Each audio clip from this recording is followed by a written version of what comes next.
일본의 과거사 역사 왜곡은 어제 오늘 일이 아닌데요. 유네스코에 등재된 군함도, 일어로 하시마 섬은 일본의 근대화를 보여주는 상징물로 자리 잡고 있습니다. 그러나 이면에 숨은 우리 선조들의 강제 수용 등 진실을 알리기 위해 한인 유학생들이 뭉쳤습니다. 김경일 기자의 보도입니다. UCLA 한인 유학생 25명은 오늘부터 군함도에 있었던 일본의 만행과 숨겨진 역사를 다인종 학생들과 전 세계 많은 사람들에게 알리는 운동을 시작했습니다. 일본의 역사 인정과 군함도 관광 시 관광객들에게 숨겨진 진실을 알릴 것을 요구하는 캠페인입니다. 목요일까지 캠페인을 진행하고 내년 일본의 역사 왜곡을 잘 아는 유명 인사를 UCLA로 초청해 강연회를 여는 일정이 정해져 있다고 밝혔습니다.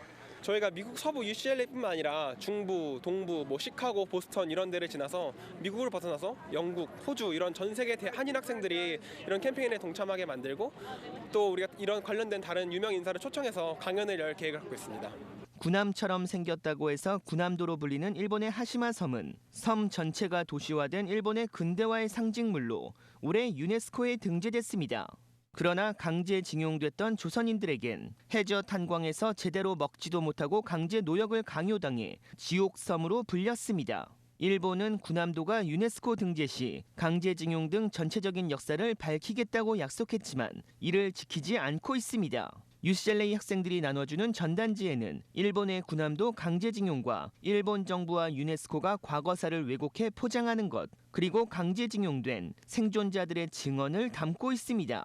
저희 할아버지가 그렇게 됐다고 생각하시면은 이게 되게 슬프기도 할 것 같아요. 같은 민족으로서 아니면 같은 가족으로서. 전단지를 받은 UCLA 학생들은 2차 대전 당시 일본의 역사 왜곡을 듣고 일본이 왜 독일처럼 과거를 반성하고 더 다가가려 하지 않는지 이해하기 어렵다는 반응을 보였고, 이는 글로벌 세계화의 역행으로 일본이 과거사를 인정해야 한다는 예스와 노의 답변에 자신의 생각을 표시했습니다.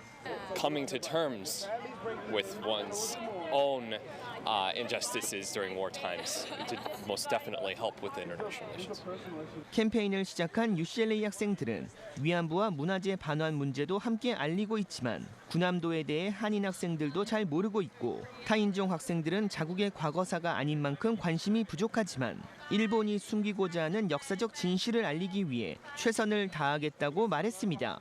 LA 18 프라임 뉴스 김경일입니다.